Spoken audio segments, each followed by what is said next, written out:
The first thing I saw when I opened my eyes after 3 months in darkness wasn't my mother's face. It wasn't my father holding my hand.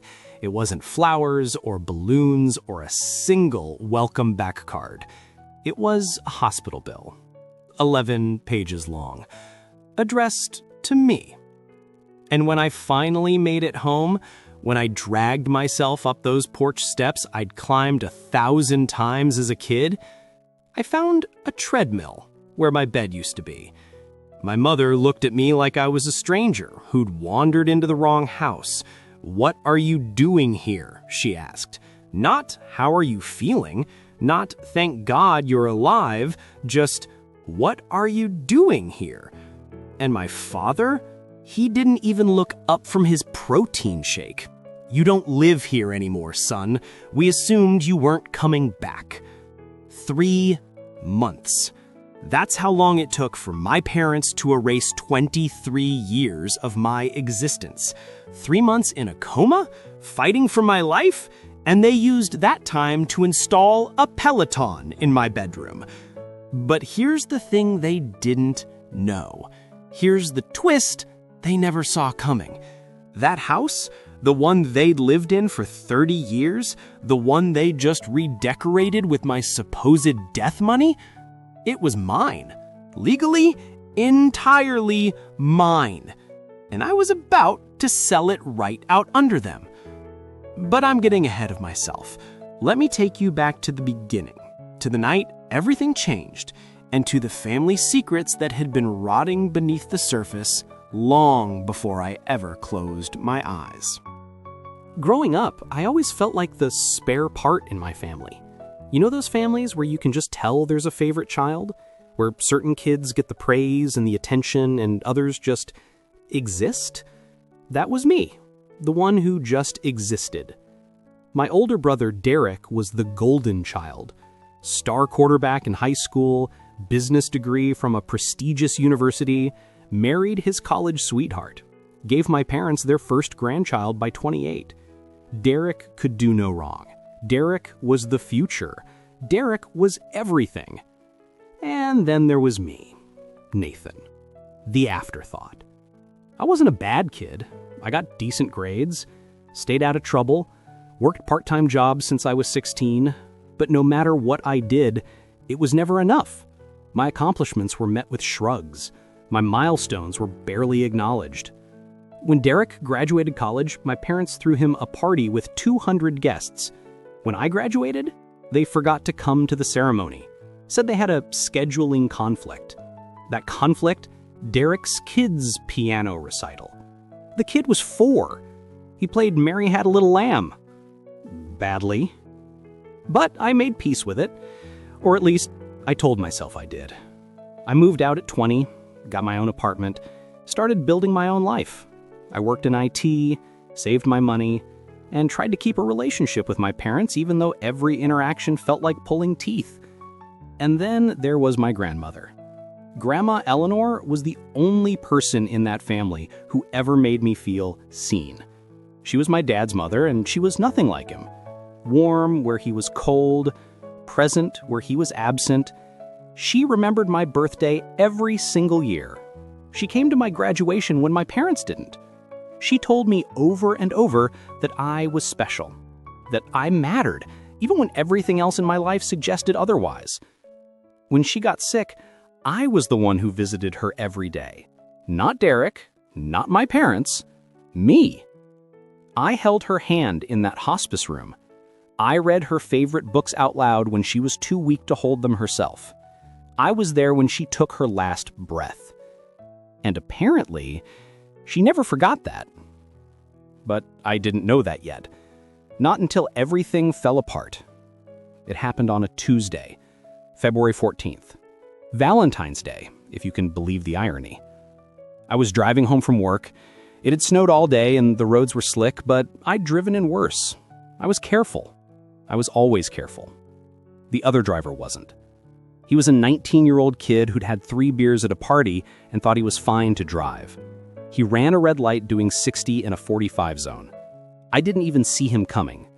The impact was on my driver's side, direct hit. The doctors later told me it was a miracle I survived it all. My car was compressed to half its size. They had to cut me out with the jaws of life. I had a traumatic brain injury, a collapsed lung, a shattered pelvis, and internal bleeding so severe they lost me twice on the operating table. But I came back. Both times, I came back. I just didn't wake up. For 94 days, I existed in the space between life and death. The doctors called it a coma. My brain was swelling, they said. They had to let it heal. They didn't know if I'd ever open my eyes again. They didn't know if I'd be the same person if I did. My parents were notified, of course. The hospital called them as my emergency contacts. They came to see me once. I learned all of this later from the nurses who actually cared for me during those 3 months. They told me my mother stayed for 45 minutes. She cried, I'll give her that. She held my hand and cried, and then she left. She came back 2 weeks later, just long enough to ask the doctors about my prognosis and whether I had life insurance. The nurse who told me this, a woman named Diane, who became something like a guardian angel to me, said she'd never seen anything like it. Most families are here every day. They talk to their loved ones, they play music, they read to them, they believe. My parents didn't believe. They'd already written me off. And they'd started redecorating. When I finally opened my eyes, the world was blurry and wrong. The lights were too bright. The sounds were too loud. I couldn't speak. My throat was raw from the tube they had down it. But I was alive. I spent 2 more weeks in the hospital relearning how to be a human being, how to walk again, how to feed myself, how to form words that made sense. Physical therapy was brutal. There were days I wanted to give up, days I wondered maybe my parents were right. Maybe I wasn't going to make it back to who I was before. But I had Diane, and I had spite. And sometimes spite is the most powerful motivator there is. My parents didn't visit once during my rehabilitation, not once. I tried calling them, texted them, left voicemails. My mother responded to one message with a single line, "Glad you're awake. Let us know when you're settled." Let them know when I'm settled. Like I'd been on vacation. Like I'd just been away for a while and would figure out my own accommodations when I got back. I should have known then what I was walking into. But some part of me, that stupid, desperate part that still wanted my parents to love me, held on to hope. That hope died the second I walked through their front door. I didn't have my apartment anymore. When I was in the coma, my landlord had eventually cleared out my stuff and re-rented the unit. All my belongings were supposedly at my parents' house, boxed up in the garage according to the one text my mother had sent. So, that's where I went. I didn't have anywhere else to go. I took an Uber from the hospital. I was still weak, still walking with a cane, still unable to carry anything heavier than a grocery bag. I asked the driver to wait, just in case. Some instinct told me I might need a quick escape. The house looked the same from the outside. Same beige siding, same overgrown hedges my dad never trimmed, same cracked driveway. But inside was a different story. I let myself in with the key I still had. The living room had been completely redone. New furniture, new paint, a massive flat-screen TV my parents definitely couldn't afford on their retirement income. The kitchen had granite countertops that hadn't been there before. And then I walked down the hallway to my old room. I opened the door and my heart stopped. It wasn't a bedroom anymore. There was a treadmill where my bed used to be, a weight rack where my desk once sat, a full-length mirror on the wall where my posters had hung. The closet had been converted into storage for yoga mats and resistance bands. My entire childhood, every memory, every piece of me that had existed in that room was just gone. I stood there, frozen, trying to process what I was seeing, and that's when my mother appeared behind me. "Nathan, what are you doing here?" I turned around slowly. She was wearing workout clothes. Her hair was different, shorter, highlighted. She looked healthy, happy, like a woman who'd been having a great few months. I just got out of the hospital, I said. My voice was hoarse. It didn't even sound like me. I called. I texted. You never came. She had the decency to look uncomfortable. For about 3 seconds. Well, you're fine now, aren't you? The doctors said you'd recover. The doctors didn't know if I'd wake up. But you did. She said it like that solved everything. Like my survival retroactively justified her absence. We couldn't just put our lives on hold, Nathan. We're not young anymore. We have to think about our health. So you turned my room into a gym. You didn't live here anymore. You had your own apartment. I don't have an apartment anymore. I don't have anything. It's all gone. She pursed her lips. Well, you should have made better arrangements. I laughed. I actually laughed because what else could I do? That's when my father walked in. He was holding a protein shake, wearing a tank top that showed off arms that were definitely more muscular than I remembered. My comatose body had apparently been great motivation for his fitness journey. "What's going on?" he asked. "Nathan's upset about the gym," my mother said. My father looked at me with an expression I can only describe as annoyance. "Son, you don't live here anymore. We turned your brother's old room into a guest room years ago. It was time to do something with yours too. We're not running a hotel." I was in a coma. "And now you're not. Life moves on." We stared at each other for a long moment. 23 years of being their son, and this is what it amounted to. This is how little I meant. "My stuff. Where's my stuff?"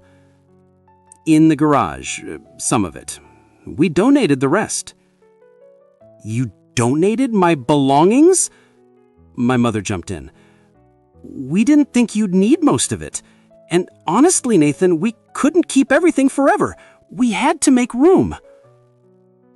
Make room. For a treadmill. For yoga mats. For the new life they'd built on the assumption that I was never coming back. I took a breath, then another. "I need somewhere to stay. Just for a few weeks. Until I can figure things out." My parents exchanged a look. The kind of look that passes between people who've already had a conversation about you, who've already decided. That's not going to work. We've got our routine now. Derek and his family are coming for Easter. We need the guest room. Easter's 2 months away. We need time to prepare. I looked at my mother, searching for some crack in the armor, some hint of the woman who'd given birth to me, who'd raised me, who'd supposedly loved me. Mom. She wouldn't meet my eyes. "Maybe you could stay with a friend, or there are programs for people in your situation." People in my situation. Her son, her flesh and blood. And she was talking about me like I was a homeless stranger asking for change. Something in me broke in that moment. Something that had been cracking for years finally shattered completely. But something else emerged from the wreckage. Something cold. Something sharp. "Okay," I said calmly. "I understand."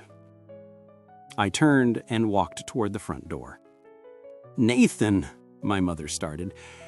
"I'll figure it out. Don't worry about me. You never have before." I left. I got in the Uber that was still waiting, and I asked the driver to take me to a motel. And then I called a lawyer. Remember my grandmother, Eleanor, the only person in my family who ever truly loved me?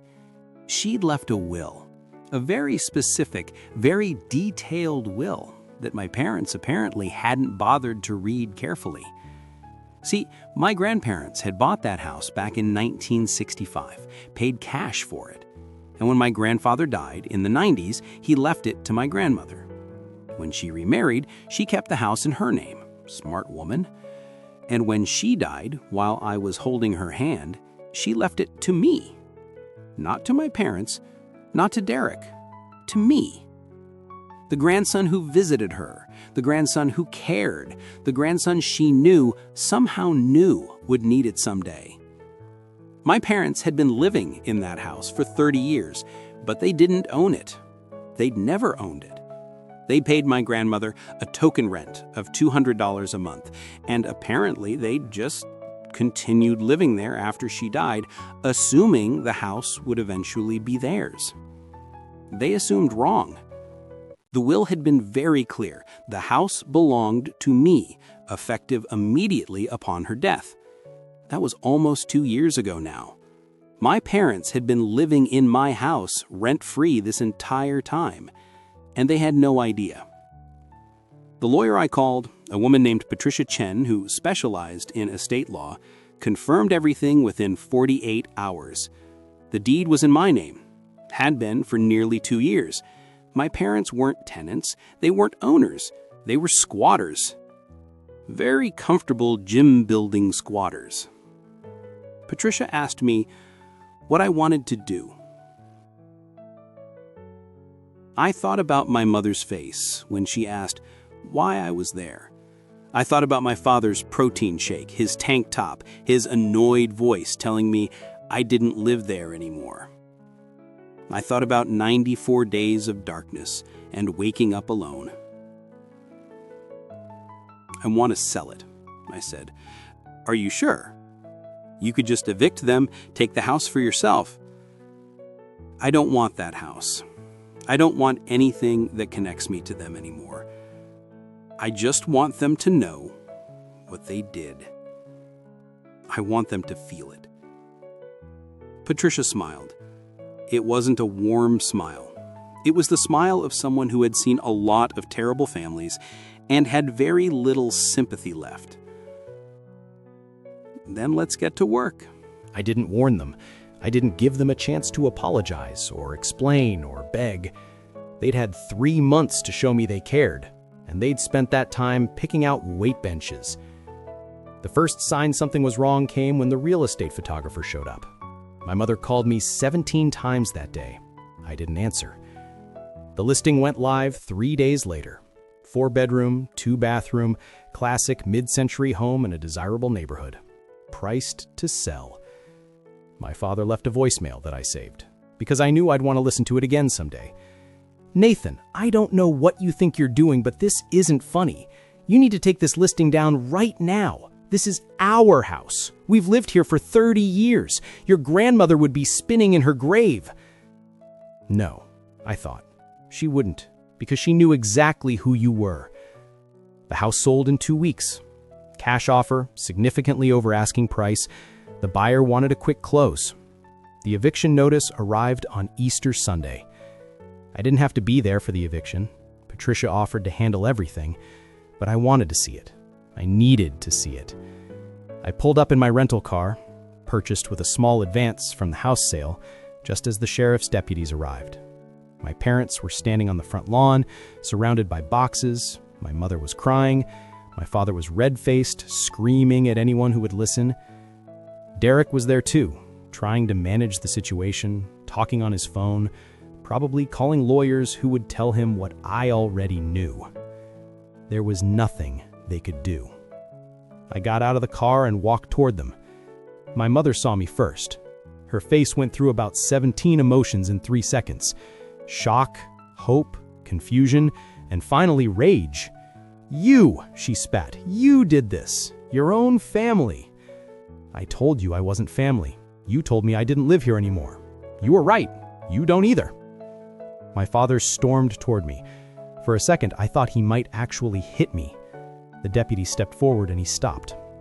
You ungrateful little... Do you have any idea what we sacrificed for you? What we gave you? A childhood of being ignored? A coma spent alone?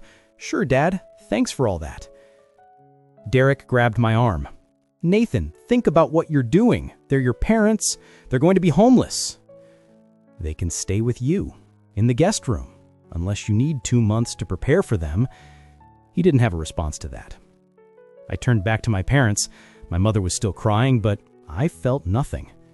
No satisfaction, no guilt, just emptiness. Grandma Eleanor left me this house because she knew what you were, how you treated me. She told me once, right before she died, that I deserved better than this family. I didn't understand what she meant then. I do now. I reached into my pocket and pulled out an envelope. Inside was a check, a portion of the sale proceeds, enough for first and last month rent on an apartment, enough for a fresh start, more than they deserved. I handed it to my mother.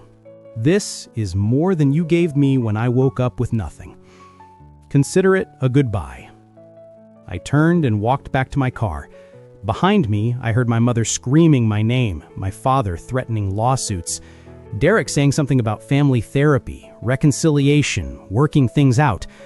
I didn't look back. That was 8 months ago. I've since moved across the country, used the money from the house sale to pay off my medical bills, buy a small condo, and start over. I've got a new job, new friends, a life that's entirely my own. My parents tried to sue me, of course. The case was thrown out immediately. The will was ironclad. Grandma Eleanor had made sure of that. Derek reached out once, a few months after the eviction. He sent a long email about forgiveness, family, moving forward. He said our parents were struggling and that I should consider helping them. I wrote back a single line. You have 2 guest rooms. Figure it out. He didn't respond. My mother sent me a birthday card last month. First one in years. It said she was sorry, that she had made mistakes, that she wanted to make things right. I threw it away. Maybe that makes me cruel. Maybe I should be the bigger person, forgive and forget, give them another chance. But here's what I've learned. Some people don't deserve infinite chances. Some people show you exactly who they are and you have to believe them.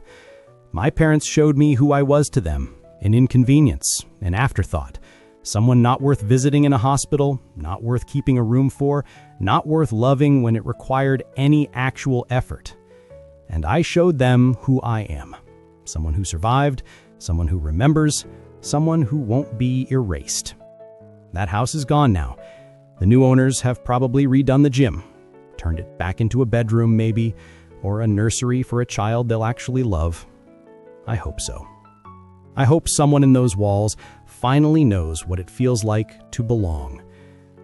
As for me, I'm done looking for belonging in places that never wanted me. I'm building my own home now. Not a house, but a life. With people who show up, people who stay, people who wouldn't dream of replacing me with a treadmill. My grandmother was right. I deserved better. And I finally gave it to myself.